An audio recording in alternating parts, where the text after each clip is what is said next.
Peace, and I'd like to welcome you back into another edition of the Five Playland. As always, I'm your Five Player. Wanted to make this video regarding one of the greatest rappers passing away earlier today. Didn't make a video earlier because I was running around and kind of like taking everything in. But that's DMX, Darkman X, Dogman X, whatever have you. But when DMX was last in his prominence, or when he was on top of the game, and when he kind of like that was like my last era of actually liking hip hop. Like after that, I kind of like fell out of love with hip hop in general. But it's just sad to see it happen. I mean, like Kobe dying earlier. I mean, last year was sort of sad, but I never liked Kobe Bryant. Like as a player, I'm a Knicks fan through and through. And but with DMX, I mean his first two albums especially, like that was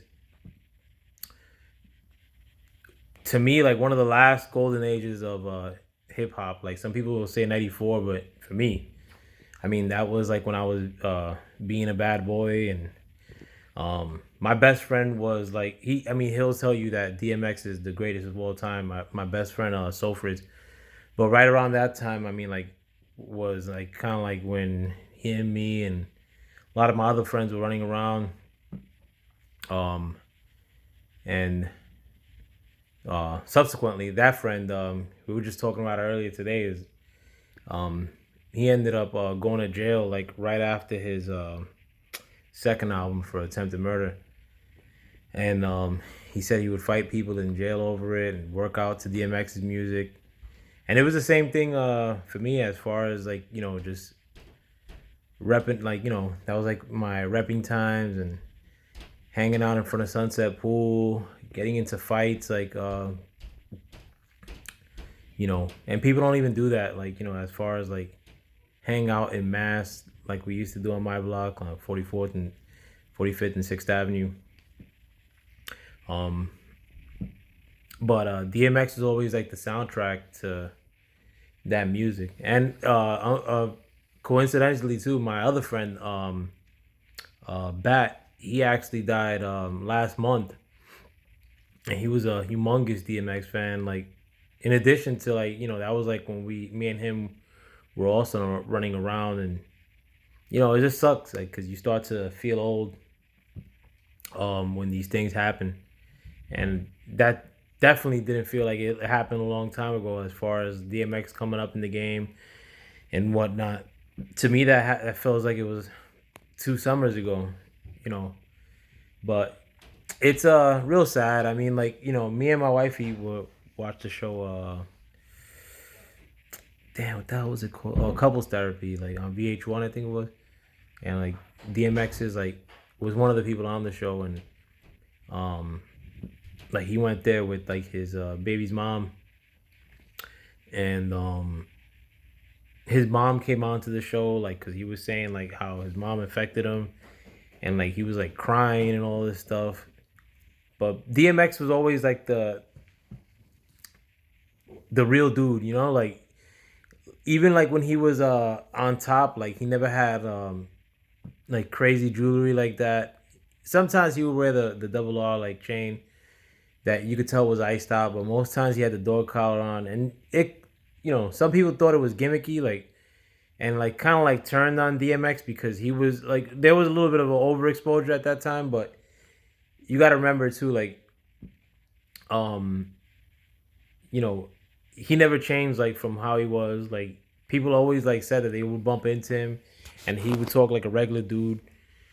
But also, as far as the overexposure goes, like It's Dark and Hell is Hot and Blood of My Blood, those were like not like gimmicky albums, like where they came back to back, just because he was hot. Like they were both like classic albums, and they both came out in the same year, pretty much. And it was just a ton of hits on them on either one. Plus, DMX was getting a lot of features then, like Rough DJ Clue's only like good album. um, it was called something mixtape. Where the cover had DJ Clue holding the question mark chain up. I still remember that.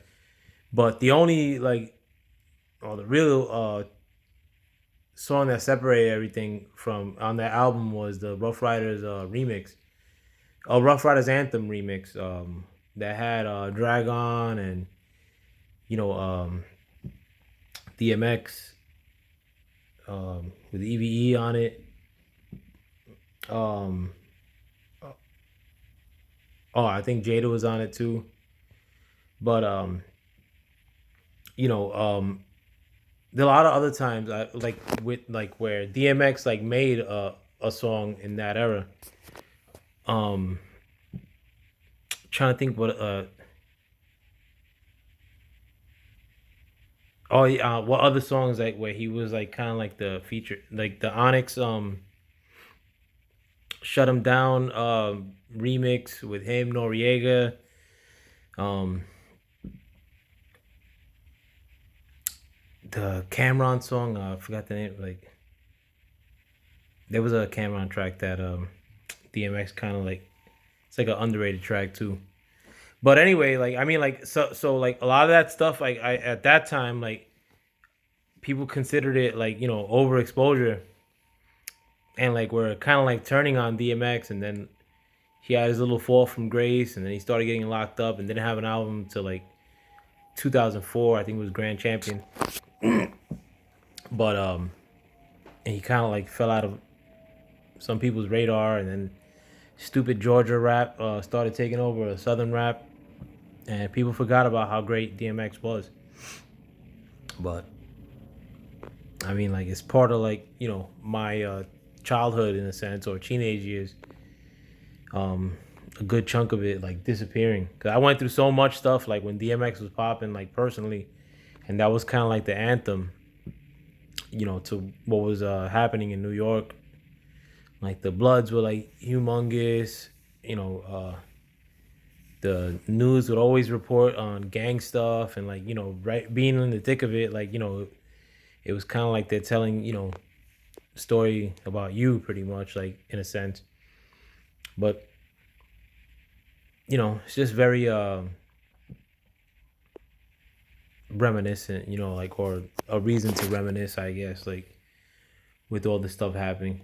I also remember too, like when cause DMX on like hated Ja Rule, like for obvious reasons. I mean, like Ja Rule was straight up biting DMX's style. Like, I mean, he always said that he was modeling his style after Tupac. I mean, yeah, maybe he was modeling his look after Tupac, but he straight up sounded like DMX. But DMX wouldn't really go after him, like crazy like that because DMX was crazy cool with Irv Gotti. But I remember he had the interview on I think 105 where he was questioning Ja Rule's manhood and that he had evidence of him being gay. Um, and even now, it's like hard to find that interview. Um, and I always gave him credit too because Ja Rule was a really really easy target like to go after, and like Ja Rule was like really hot at that time.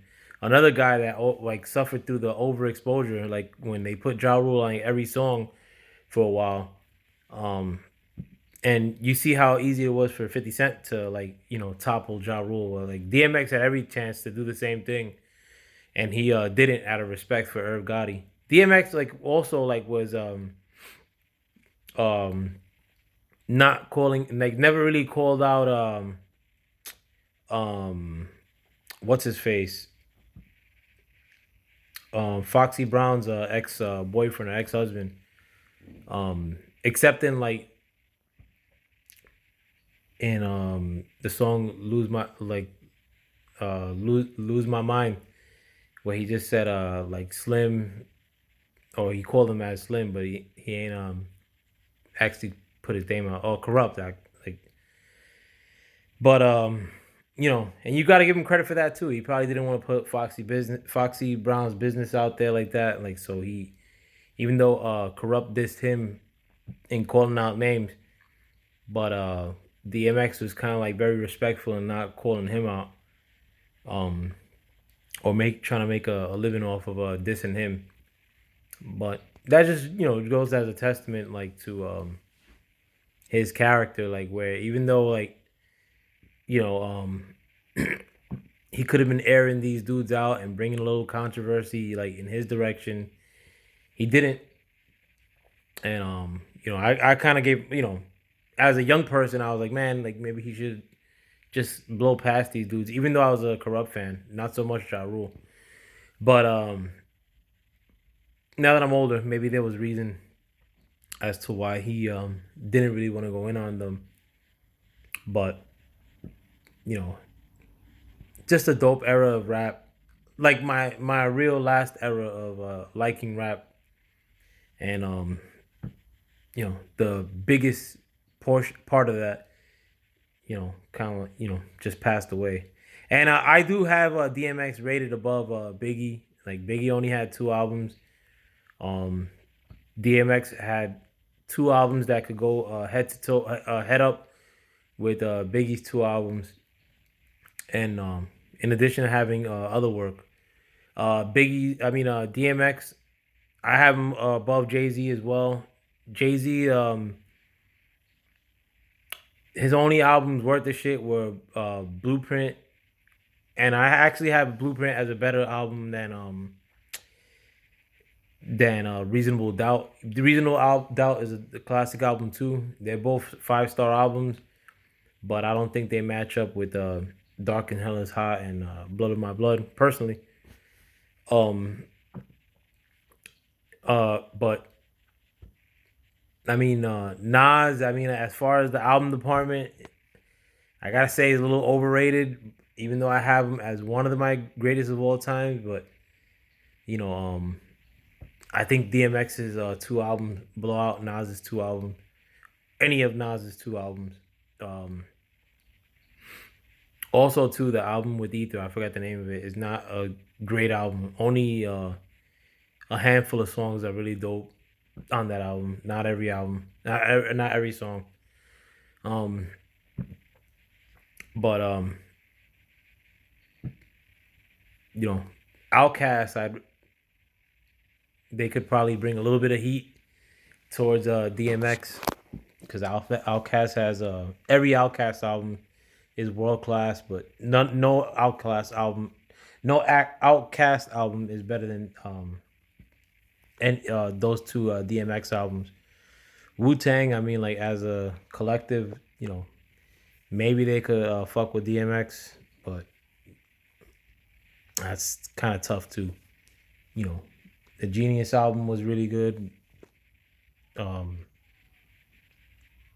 but not better than either of DMX album. Actually, maybe only Built for Cuban Links could match up with DMX album. Like as far as like on their solo careers, like none of the Wu Tang guys like could fuck with either of the two first DMX albums. That's my opinion. So DMX might be one of the greatest. I mean, like it's hard for me to judge like greatest rapper of all time, like but DMX is up there personally. I mean, like especially in New York. I mean, like that was like prime time, like gang period. Like it just fit like so much. Like there's not like 6ix9ine ain't like the sound of New York right now. Besides like being a like rep like or any of these like new rappers right now like Pop Smoke or 6ix9ine, it just represents a bunch of dirtball like grimy ass New Yorkers like or grimy ass like young generation of today that you know um are really mouthy. Get punched in the face and will snitch on you in an instant. Or like start snitching when they're in the back of the police car before they even get to the police station. Tight jeans, dancing with men, like generation, like men with men. Um, that's if that's the soundtrack to like hip hop today. All these rappers are the same. In Chicago, New York, they all like pretty much the same. And none of them is like distinguished from the next. Like, if anything, Drake's like the most distinguished rapper of today, and he's kind of like girly. But DMX, I mean, like not just with the Rough Rider camp, because nobody in the Rough Rider camp was even close to DMX. Like, period. Like, album wise, like Eve maybe as far as sellability, but I don't mess with girl rappers like besides like Foxy and that's about it. But yeah, I think besides Foxy, there's no other girl rapper I mess with. But DMX had sole control of at least 4 years in the rap game, and Jay Z didn't have sole control. I mean, Jay Z has like perceived control, but Jay Z never had like sole control of anything, man. I can't stand Jay Z. You know, and I'm from Brooklyn too, and I've heard of many dudes like making Jay Z buckle like personally, like the dudes from my neighborhood. Um, the story is that dudes from my neighborhood beat the shit out of Jay Z and MOP, and I'm a big MOP fan. MOP is one of my top three groups of all time. Like, it might be number one. I love MOP. Like, love every one of their albums. Like, my favorite rappers, Lil Fame. Um, he's one of my favorites of standalone of all time. Fizzy Womack, but that's just a rumor. But there was many other times that supposedly Jay Z like buckled down. I just hate like the fact that he's smug today. Like, he's corny. You know, probably gets fondled by these executives. I don't mess with Jay Z, and Jay Z never held the top anything in New York. To me, you know, to me, Jay Z was like the pretty boy, like or like the comfortable ass dude that tries to impress a couple entourage cats, but DMX was like the sound of like the dude that's like splitting a bag of chips with four friends and sharing cigarettes and which is like most New York, especially at that time, But let me know what you guys think, man. Like with that, actually, you don't gotta let me know shit. Like I'm just letting you know what I feel. But thanks for checking out my video. Uh, peace to the X. Shout out to the Yonkers, Uptown, Bronx, Mount Vernon, New Rochelle, uh, South and North Yonkers. You know, I know all these guys are going through it today. But let me know what you guys think. With that, I'm out. Peace.